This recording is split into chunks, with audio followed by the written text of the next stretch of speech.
Hello everyone, welcome to Deep success education. आज हम computer के एमसीक्यू सीरीज़ को आगे कंटिन्यू करते हैं। आज का हमारा टॉपिक है डाटाबेस मैनेजमेंट सिस्टम। इससे रिलेटेड जितने भी महत्वपूर्ण प्रश्न हैं हम उसे एक एक करके देखते चलेंगे।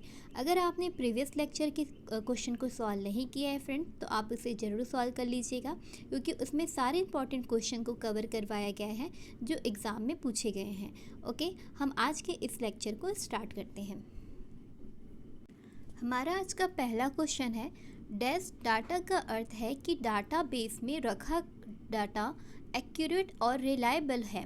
ऑप्शन है data redundancy, data integrity, data reliability या फिर डाटा कंसिस्टेंसी। तो इसका करेक्ट आंसर हो जाएगा डाटा इंटीग्रिटी। डाटा का अर्थ है कि डाटाबेस में रखा गया जो डाटा है वो एक्यूरेट और रिलायबल है। Okay, data integrity. अगला क्वेश्चन है, कंप्यूटर एप्लीकेशन बनाने के लिए प्रयुक्त DBMS क्या है। तो आपको बताना है DBMS क्या है। ऑप्शन है database machine system, database maintenance system, database management system या फिर डाटाबेस माइक्रो सिस्टम। तो इसका करेक्ट आंसर हो जाएगा डाटाबेस मैनेजमेंट सिस्टम। ठीक है, डाटाबेस मैनेजमेंट सिस्टम DBMS है। इसको इस प्रकार से भी पूछा जा सकता है कि DBMS का फुल फॉर्म क्या है। तो ध्यान रखिएगा, डाटाबेस मैनेजमेंट सिस्टम। ठीक है, जो DBMS है फ्रेंड्स, वो एक प्रकार का सॉफ्टवेयर प्रोग्राम है जो डाटा मतलब को क्रिएट करता है, एडिट करता है और अपडेट करता है। इन ऐसे टाइप से जो कार्य हैं वो DBMS के द्वारा किया जाता है। ओके, तो ध्यान रखिएगा DBMS का फुल फॉर्म क्या है, database management system. Question number 3 है, डाटाबेस का कौन सा हिस्सा केवल एक प्रकार की जानकारी रखता है। डाटाबेस का ऐसा कौन सा हिस्सा है जो केवल एक प्रकार की जानकारी रखता है, बताइएगा। ऑप्शन देख लेते हैं, रिकॉर्ड, फाइल, रिपोर्ट या फिर फील्ड। तो जो फील्ड है फ्रेंड्स, वो एक ऐसा हिस्सा है डाटाबेस का जो एक प्रकार की जानकारी रखता है। ये जो होता है वो अनेक कैरेक्टरों का समूह होता है। फील्ड जो है वो अनेक कैरेक्टरों का समूह होता है। जब डाटा प्रोसेसिंग में फील्ड जो है वो सबसे छोटी इकाई होती है। तो सबसे छोटी इकाई डाटा प्रोसेसिंग में कौन है पूछेगा तो बतलाइएगा फील्ड। ठीक है, ये भी क्वेश्चन बन सकता है कि डाटा प्रोसेसिंग में सबसे छोटी लॉजिकल इकाई कौन है, तो फील्ड है लॉजिकल इकाई डाटा प्रोसेसिंग में। ठीक है, मतलब डाटाबेस में जिस स्थान पर मूल डाटा के मान को स्टोर किया जाता है उसे ही हम कहते हैं फील्ड। डाटाबेस में जिस स्थान पर मूल डाटा के मान को स्टोर किया जाता है उसे हम कहते हैं फील्ड। और ये फील्ड क्या है, डाटा प्रोसेसिंग में सबसे छोटी लॉजिकल इकाई है। ठीक है, तो इतना फैक्टर याद रखिएगा। अगला क्वेश्चन है, डाटाबेस में प्राइमरी की का उद्देश्य क्या है। ऑप्शन है डाटाबेस को अनलॉक करना, डाटाबेस को मैप उपलब्ध कराना, डाटाबेस ऑपरेशन पर बाधाएं लगाना या फिर रिकॉर्ड का यूनिक ढंग से पहचान करना। तो इसका राइट आंसर हो जाएगा रिकॉर्ड का यूनिक ढंग से पहचान करना डाटाबेस में प्राइमरी की का उद्देश्य होता है। जो डाटाबेस में जो की होती है वो प्राइमरी और सेकेंडरी दो प्रकार की होती है, जिसमें प्राइमरी की का उद्देश्य पूछा है तो बतलाइएगा रिकॉर्ड का यूनिक ढंग से पहचान करना डाटाबेस में प्राइमरी की का उद्देश्य है। अगला क्वेश्चन है, एक ही समय में दोनों दिशाओं में डाटा हेतु कम्युनिकेशन मोड कहलाता है। ये कम्युनिकेशन है, कम्युनिकेशन। ओके, इसको करेक्ट कर लीजिएगा। एक ही समय में दोनों दिशाओं में डाटा हेतु कम्युनिकेशन मोड कहलाता है। ऑप्शन है सिंप्लेक्स, हाफ डुप्लेक्स, डुप्लेक्स या इनमें से कोई नहीं। इसका राइट आंसर हो जाएगा डुप्लेक्स। आगे चलते हैं, क्वेश्चन नंबर 6 है, डाटा प्रविष्टि को निम्नलिखित में से किस विकल्प द्वारा अधिकृत नहीं किया जा सकता है। यहाँ बोला है डाटा प्रविष्टि को जो ऑप्शन दिया है उनमें से कौन से विकल्प द्वारा अधिकृत नहीं किया जा सकता है। ऑप्शन है OCR, OMR, COM या फिर MICR। तो इसका राइट आंसर हो जाएगा COM। क्वेश्चन नंबर 7 है, टपल क्या होता है। टपल क्या है ये बतलाइएगा। टपल का कॉलम दो आयामी टेबल, टेबल की एक रो या फिर टेबल की एक कुंजी। तो इसका राइट आंसर हो जाएगा टेबल की एक रो होती है उसे ही टपल कहते हैं। ठीक है, जैसे कि ये टेबल है, ये टेबल में रो और कॉलम होते हैं। ठीक है, रो और कॉलम होता है, टेबल में रो और कॉलम होता है।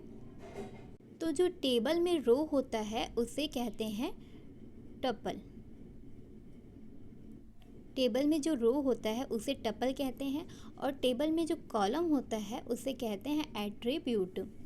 एट्रीब्यूट। ठीक है, तो अगर टेबल रो को पूछा गया है टपल होता है करके, तो कॉलम को भी ध्यान रखिएगा, इसे भी पूछा जा सकता है, इसे कहेंगे हम लोग एट्रीब्यूट। तो टेबल को एक और नाम से जाना जाता है जिसे कहते हैं रिलेशन। टेबल या रिलेशन में जो रो होता है उसे टपल कहते हैं और जो कॉलम होता है फ्रेंड्स उसे हम लोग कहेंगे एट्रीब्यूट्स। ठीक है, तो ध्यान रखिएगा, यहाँ पे टपल पूछा है, टपल क्या होता है? तो टेबल की एक रो होती है टपल, और अगर एट्रीब्यूट पूछता तो बताइएगा ये कॉलम को एट्रीब्यूट कहते हैं। ठीक है, टेबल के कॉलम को एट्रीब्यूट कहते हैं। ओके, अगला क्वेश्चन देखते हैं। डाटाबेस मैनेजमेंट सिस्टम होता है। डाटाबेस मैनेजमेंट सिस्टम क्या है? डाटाबेस को क्रिएट, मेंटेन और कंट्रोल एक्सेस उपलब्ध कराने के लिए प्रयुक्त हार्डवेयर है। डाटाबेस को क्रिएट, मेंटेन, अनकंट्रोल उपलब्ध कराने के लिए प्रयुक्त हार्डवेयर है। यहाँ पे कंट्रोल दिया है और यहाँ पे अनकंट्रोल, तो ध्यान से एक एक वर्ड को पढ़िएगा।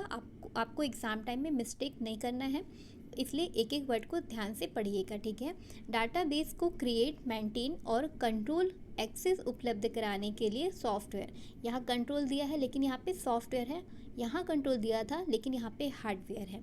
डाटाबेस को क्रिएट, मेंटेन और अनकंट्रोल एक्सेस उपलब्ध कराने के लिए प्रयुक्त सॉफ्टवेयर। ठीक है, तो ऐसे क्वेश्चन को ऐसे ऑप्शन में कंफ्यूज करने के लिए ऐसा दिया जाता है, तो इसलिए आप लोग ध्यान से पढ़िएगा। तो इसका राइट आंसर क्या हो जाएगा? डाटाबेस मैनेजमेंट सिस्टम क्या होता है? डाटाबेस को क्रिएट, मेंटेन और कंट्रोल एक्सेस उपलब्ध कराने के लिए प्रयुक्त सॉफ्टवेयर है।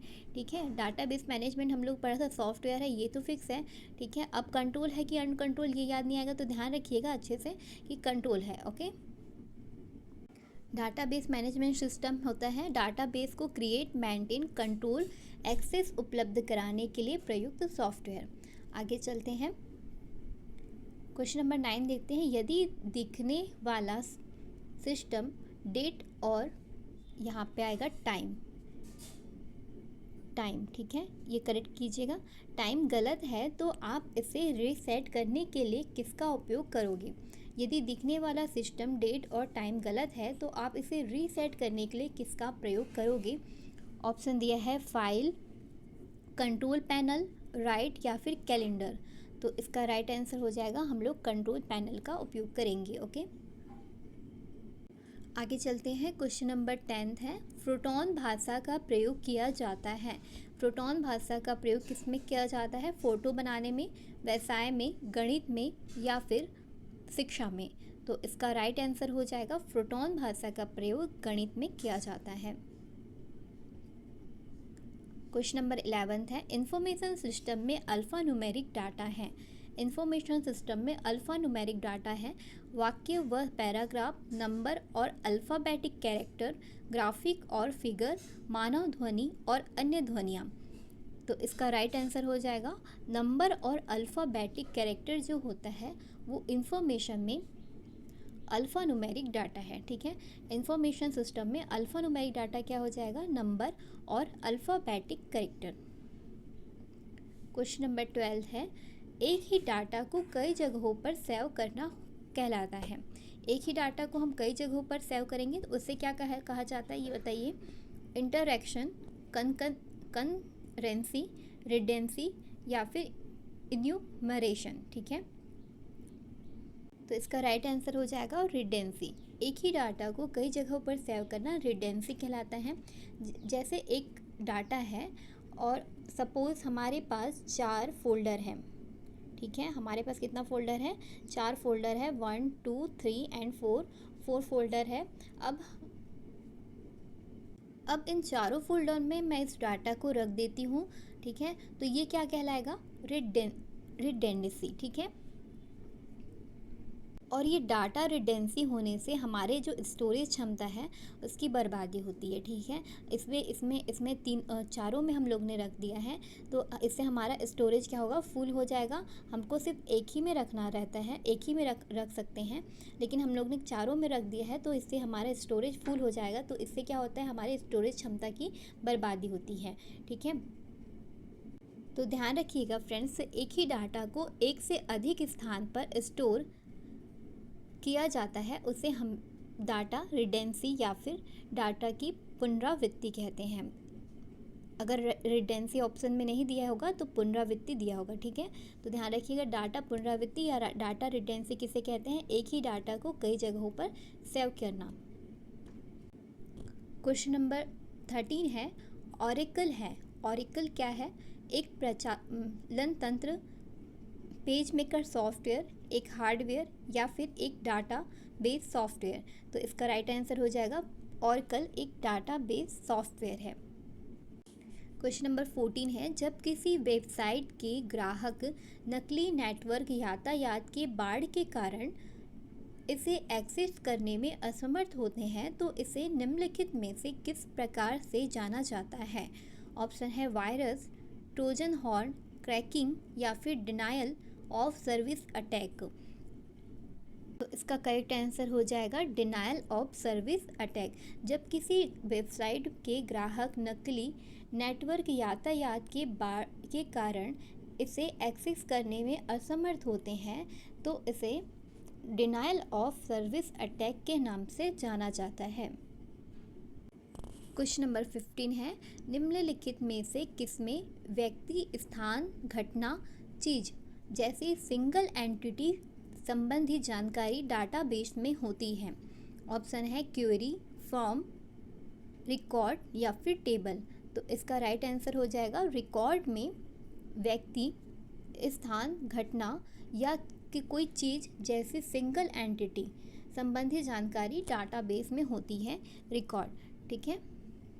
एक इन्फॉर्मेशन देना था फ्रेंड्स, डेली हर सब्जेक्ट के MCQ टॉपिक वाइज हमारे टेलीग्राम चैनल पर चलाए जा रहे हैं, जिसे आप ज्वाइन करके इसका लाभ ले सकते हैं। इसका लिंक हमने डिस्क्रिप्शन बॉक्स में दे दिया है, आप उसे ज़रूर ज्वाइन कीजिएगा और अपनी तैयारी को एक बेहतर दिशा दीजिएगा। Okay, thank you for watching.